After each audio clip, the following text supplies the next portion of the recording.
Chapter 19 Concluding Remarks on the Importance of Orthodoxy. Whether the human mind can advance or not is a question too little discussed, for nothing can be more dangerous than to found our social philosophy on any theory which is debatable, but has not been debated. But if we assume, for the sake of argument, that there has been in the past, or will be in the future, such a thing as a growth or improvement of the human mind itself, there still remains a very sharp objection to be raised against the modern version of that improvement. The vice of the modern notion of mental progress is that it is always something concerned with the breaking of bonds, the effacing of boundaries, the casting away of dogmas. But if there be such a thing as mental growth, it must mean the growth into more and more definite convictions, into more and more dogmas. The human brain is a machine for coming to conclusions. If it cannot come to conclusions, it is rusty. When we hear of a man too clever to believe, we are hearing of something having almost the character of a contradiction in terms.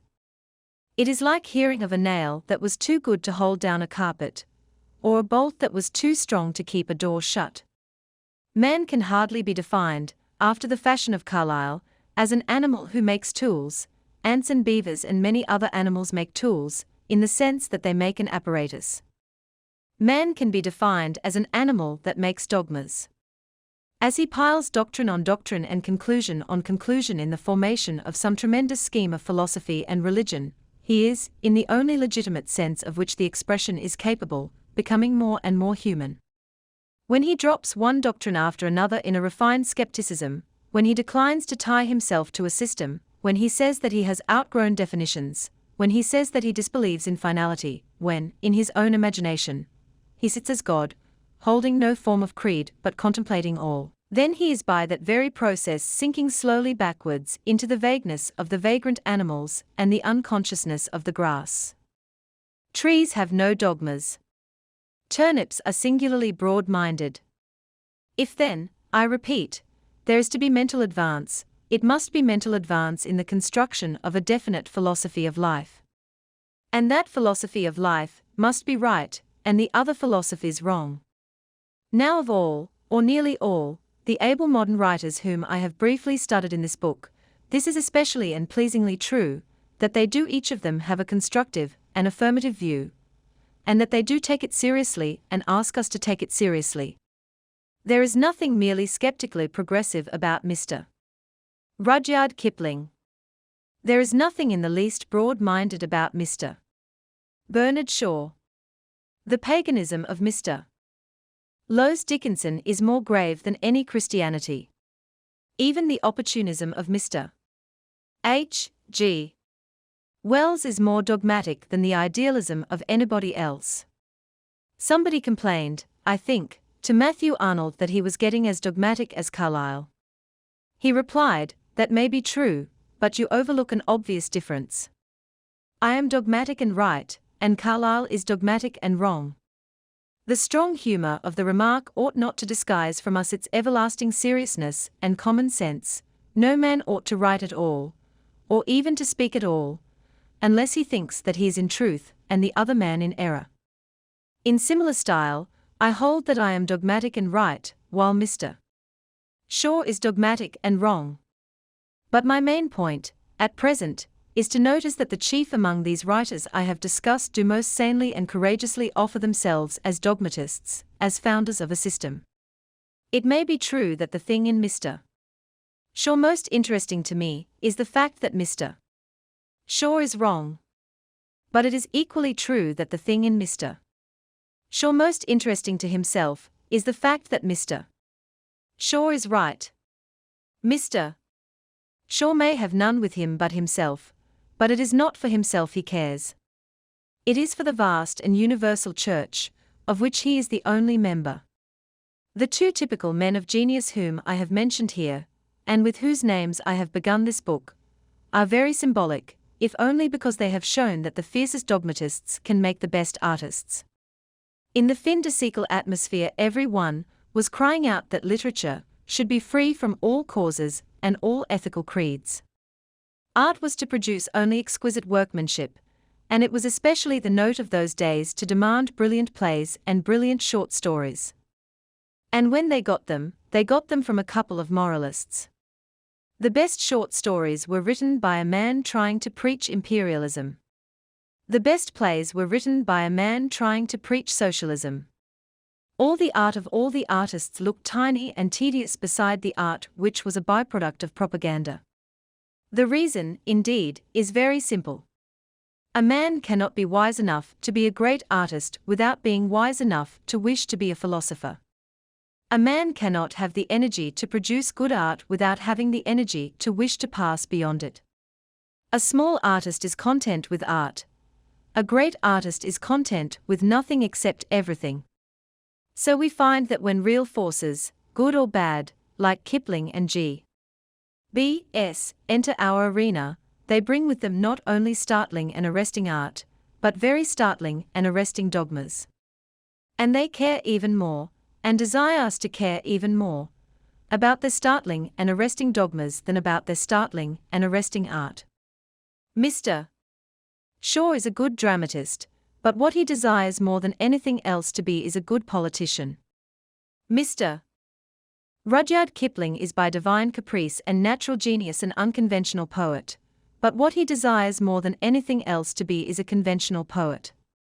He desires to be the poet of his people, bone of their bone, and flesh of their flesh, understanding their origins, celebrating their destiny. He desires to be poet laureate, a most sensible and honorable and public-spirited desire. Having been given by the gods originality, that is, disagreement with others, he desires divinely to agree with them. But the most striking instance of all, more striking, I think, even than either of these, is the instance of Mr. H. G. Wells. He began in a sort of insane infancy of pure art. He began by making a new heaven and a new earth, with the same irresponsible instinct by which men buy a new necktie or buttonhole. He began by trifling with the stars and systems in order to make ephemeral anecdotes. He killed the universe for a joke. He has since become more and more serious, and has become, as men inevitably do when they become more and more serious, more and more parochial. He was frivolous about the twilight of the gods, but he is serious about the London omnibus. He was careless in The Time Machine, for that dealt only with the destiny of all things, but be as careful, and even cautious, in Mankind in the Making, for that deals with the day after tomorrow. He began with the end of the world, and that was easy. Now he has gone on to the beginning of the world, and that is difficult. But the main result of all this is the same as in the other cases. The men who have really been the bold artists, the realistic artists, the uncompromising artists, are the men who have turned out, after all, to be writing with a purpose. Suppose that any cool and cynical art critic, any art critic fully impressed with the conviction that artists were greatest when they were most purely artistic, suppose that a man who professed ably a humane aestheticism, as did Mr. Max Beerbohm, or a cruel aestheticism, as did Mr. W. E. Henley, had cast his eye over the whole fictional literature, which was recent in the year 1895, and had been asked to select the three most vigorous and promising and original artists and artistic works, he would, I think, most certainly have said that for a fine artistic audacity, for a real artistic delicacy, or for a whiff of true novelty in art, the things that stood first were Soldiers 3, by a Mr. Rudyard Kipling, Arms and the Man, by a Mr. Bernard Shaw, and The Time Machine, by a man called Wells. And all these men have shown themselves ingrainedly didactic. You may express the matter, if you will, by saying that if we want doctrines we go to the great artists. But it is clear from the psychology of the matter that this is not the true statement. The true statement is that when we want any art tolerably brisk and bold we have to go to the doctrinaires. In concluding this book, therefore, I would ask, first and foremost, that men such as these of whom I have spoken should not be insulted by being taken for artists. No man has any right whatever merely to enjoy the work of Mr. Bernard Shaw. He might as well enjoy the invasion of his country by the French. Mr. Shaw writes either to convince or to enrage us. No man has any business to be a Kiplingite without being a politician, and an imperialist politician. If a man is first with us, it should be because of what is first with him. If a man convinces us at all, it should be by his convictions. If we hate a poem of Kipling's from political passion, we are hating it for the same reason that the poet loved it. If we dislike him because of his opinions, we are disliking him for the best of all possible reasons. If a man comes into Hyde Park to preach, it is permissible to hoot him, but it is discourteous to applaud him as a performing bear. And an artist is only a performing bear compared with the meanest man who fancies he has anything to say. There is, indeed, one class of modern writers and thinkers who cannot altogether be overlooked in this question, though there is no space here for a lengthy account of them, which, indeed, to confess the truth, would consist chiefly of abuse. I mean those who get over all these abysses and reconcile all these wars by talking about aspects of truth, by saying that the art of Kipling represents one aspect of the truth, and the art of William Watson another, the art of Mr. Bernard Shaw one aspect of the truth, and the art of Mr.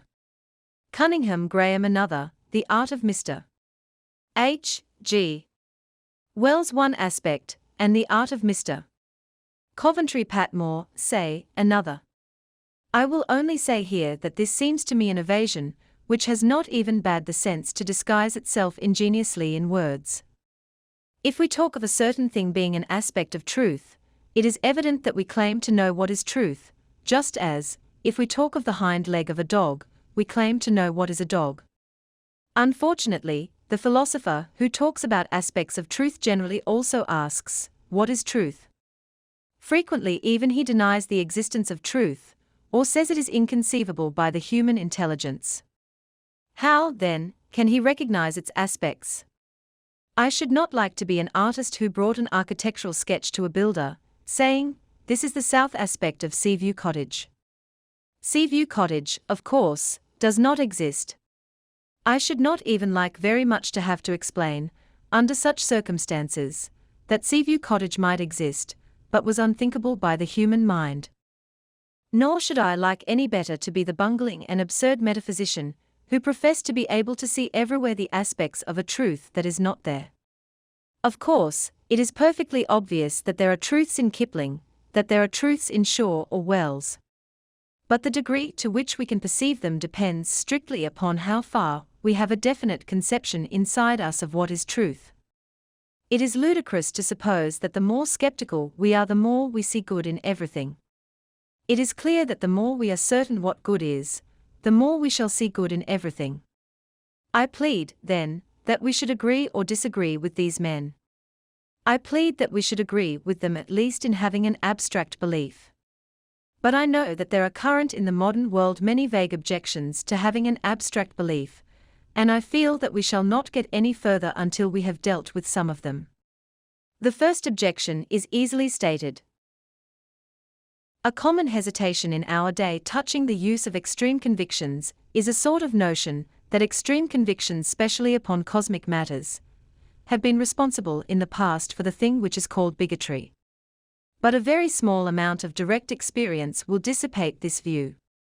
In real life, the people who are most bigoted are the people who have no convictions at all. The economists of the Manchester School, who disagree with socialism, take socialism seriously. It is the young man in Bond Street, who does not know what socialism means, much less whether he agrees with it, who is quite certain that these socialist fellows are making a fuss about nothing. The man who understands the Calvinist philosophy enough to agree with it must understand the Catholic philosophy in order to disagree with it. It is the vague modern, who is not at all certain what is right, who is most certain that Dante was wrong. The serious opponent of the Latin Church in history, even in the act of showing that it produced great infamies, must know that it produced great saints. It is the hard-headed stockbroker, who knows no history and believes no religion, who is, nevertheless, perfectly convinced that all these priests are knaves. The Salvationist at the Marble Arch may be bigoted, but he is not too bigoted to yearn from a common human kinship after the dandy on church parade. But the dandy on church parade is so bigoted that he does not in the least yearn after the Salvationist at the Marble Arch. Bigotry may be roughly defined as the anger of men who have no opinions. It is the resistance offered to definite ideas by that vague bulk of people whose ideas are indefinite to excess. Bigotry may be called the appalling frenzy of the indifferent.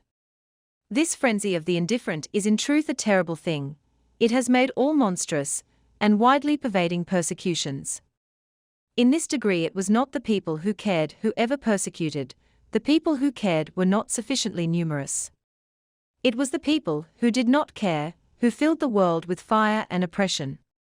It was the hands of the indifferent that lit the faggots. It was the hands of the indifferent that turned the rack. There have come some persecutions out of the pain of a passionate certainty, but these produced, not bigotry, but fanaticism, a very different and a somewhat admirable thing. Bigotry in the main has always been the pervading omnipotence of those who do not care, crushing out those who care in darkness and blood.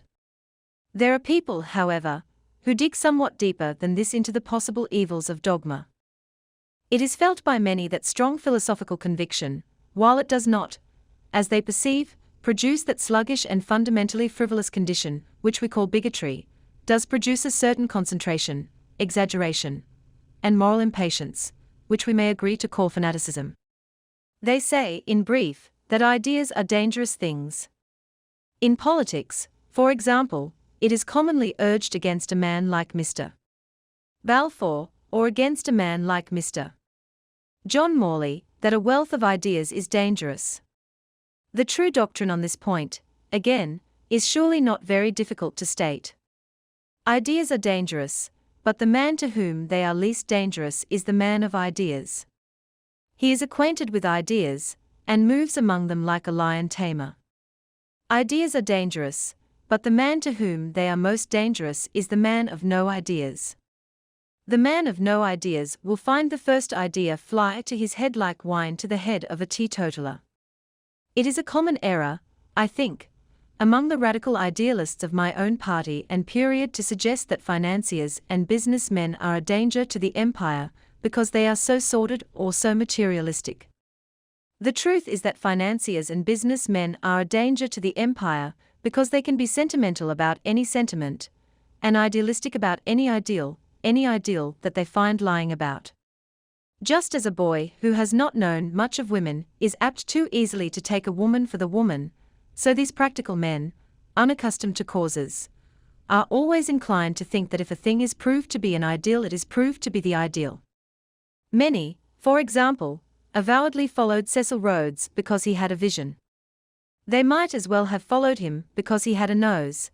A man without some kind of dream of perfection is quite as much of a monstrosity as a noseless man. People say of such a figure, in almost feverish whispers, he knows his own mind, which is exactly like saying in equally feverish whispers, he blows his own nose. Human nature simply cannot subsist without a hope and aim of some kind, as the sanity of the Old Testament truly said, where there is no vision the people perisheth. But it is precisely because an ideal is necessary to man that the man without ideals is in permanent danger of fanaticism.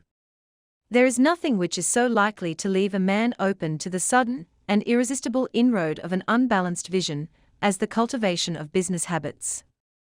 All of us know angular business men who think that the earth is flat, or that Mr. Kruger was at the head of a great military despotism, or that men are graminivorous, or that Bacon wrote Shakespeare. Religious and philosophical beliefs are, indeed, as dangerous as fire, and nothing can take from them that beauty of danger. But there is only one way of really guarding ourselves against the excessive danger of them, and that is to be steeped in philosophy and soaked in religion. Briefly, then, we dismiss the two opposite dangers of bigotry and fanaticism, bigotry, which is a too great vagueness, and fanaticism, which is a too great concentration. We say that the cure for the bigot is belief, we say that the cure for the idealist is ideas. To know the best theories of existence and to choose the best from them, that is, to the best of our own strong conviction, appears to us the proper way to be neither bigot nor fanatic, but something more firm than a bigot and more terrible than a fanatic. A man with a definite opinion. But that definite opinion must in this view begin with the basic matters of human thought, and these must not be dismissed as irrelevant, as religion, for instance, is too often in our days dismissed as irrelevant. Even if we think religion insoluble, we cannot think it irrelevant. Even if we ourselves have no view of the ultimate verities, we must feel that wherever such a view exists in a man, it must be more important than anything else in him. The instant that the thing ceases to be the unknowable, it becomes the indispensable. There can be no doubt, I think, that the idea does exist in our time, that there is something narrow, or irrelevant, or even mean about attacking a man's religion, or arguing from it in matters of politics or ethics. There can be quite as little doubt that such an accusation of narrowness is itself almost grotesquely narrow. To take an example from comparatively current events, we all know that it was not uncommon for a man to be considered a scarecrow of bigotry and obscurantism because he distrusted the Japanese, or lamented the rise of the Japanese, on the ground that the Japanese were pagans. Nobody would think that there was anything antiquated or fanatical about distrusting a people because of some difference between them and us in practice, or political machinery. Nobody would think it bigoted to say of a people, I distrust their influence because they are protectionists. No one would think it narrow to say, I lament their rise because they are socialists, or Manchester individualists, or strong believers in militarism and conscription. A difference of opinion about the nature of parliaments matters very much, but a difference of opinion about the nature of sin does not matter at all. A difference of opinion about the object of taxation matters very much, but a difference of opinion about the object of human existence does not matter at all. We have a right to distrust a man who is in a different kind of municipality, but we have no right to mistrust a man who is in a different kind of cosmos. This sort of enlightenment is surely about the most unenlightened that it is possible to imagine. To recur to the phrase which I employed earlier, this is tantamount to saying that everything is important with the exception of everything. Religion is exactly the thing which cannot be left out, because it includes everything. The most absent-minded person cannot well pack his Gladstone bag and leave out the bag. We have a general view of existence, whether we like it or not. It alters or, to speak more accurately, it creates and involves everything we say or do, whether we like it or not. If we regard the cosmos as a dream, we regard the fiscal question as a dream. If we regard the cosmos as a joke, we regard St. Paul's Cathedral as a joke. If everything is bad, then we must believe, if it be possible, that beer is bad. If everything be good, we are forced to the rather fantastic conclusion that scientific philanthropy is good. Every man in the street must hold a metaphysical system, and hold it firmly. The possibility is that he may have held it so firmly and so long as to have forgotten all about its existence. This latter situation is certainly possible. In fact, it is the situation of the whole modern world. The modern world is filled with men who hold dogmas so strongly that they do not even know that they are dogmas. It may be said even that the modern world, as a corporate body, holds certain dogmas so strongly that it does not know that they are dogmas. It may be thought dogmatic, for instance, in some circles accounted progressive, to assume the perfection or improvement of man in another world. But it is not thought dogmatic to assume the perfection or improvement of man in this world, though that idea of progress is quite as unproved as the idea of immortality, and from a rationalistic point of view quite as improbable. Progress happens to be one of our dogmas, and a dogma means a thing which is not thought dogmatic. Or, again, we see nothing dogmatic in the inspiring, but certainly most startling, theory of physical science, that we should collect facts for the sake of facts, even though they seem as useless as sticks and straws. This is a great and suggestive idea, and its utility may, if you will, be proving itself, but its utility is, in the abstract, quite as disputable as the utility of that calling on oracles or consulting shrines which is also said to prove itself. Thus, because we are not in a civilization which believes strongly in oracles or sacred places, we see the full frenzy of those who killed themselves to find the sepulchre of Christ. But being in a civilization which does believe in this dogma of fact for fact's sake, we do not see the full frenzy of those who kill themselves to find the North Pole. I am not speaking of a tenable ultimate utility, which is true both of the Crusades and the polar explorations. I mean merely that we do see the superficial and aesthetic singularity, the startling quality, about the idea of men crossing a continent with armors to conquer the place where a man died. But we do not see the aesthetic singularity and startling quality of men dying in agonies to find a place where no man can live, a place only interesting because it is supposed to be the meeting place of some lines that do not exist. Let us, then, go upon a long journey and enter on a dreadful search. Let us, at least, dig and seek till we have discovered our own opinions. The dogmas we really hold are far more fantastic, and perhaps, far more beautiful than we think. In the course of these essays I fear that I have spoken from time to time of rationalists and rationalism, and that in a disparaging sense. Being full of that kindliness which should come at the end of everything, even of a book, I apologize to the rationalists even for calling them rationalists. There are no rationalists. We all believe fairy tales, and live in them. Some, with a sumptuous literary turn, believe in the existence of the lady clothed with the sun.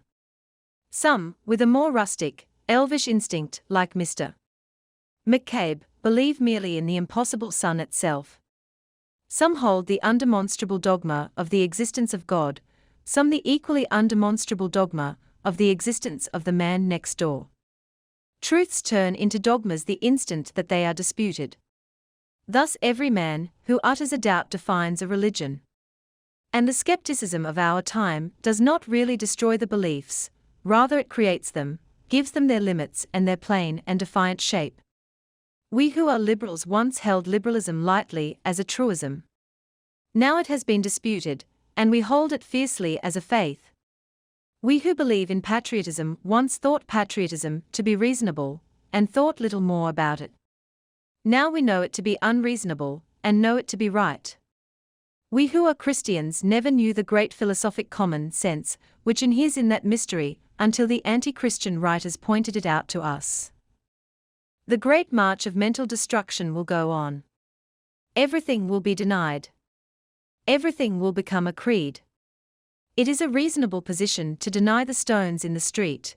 It will be a religious dogma to assert them. It is a rational thesis that we are all in a dream. It will be a mystical sanity to say that we are all awake. Fires will be kindled to testify that 2 and 2 make 4. Swords will be drawn to prove that leaves are green in summer. We shall be left defending, not only the incredible virtues and sanities of human life, but something more incredible still, this huge impossible universe, which stares us in the face.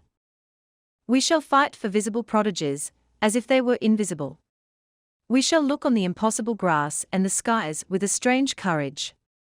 We shall be of those who have seen and yet have believed.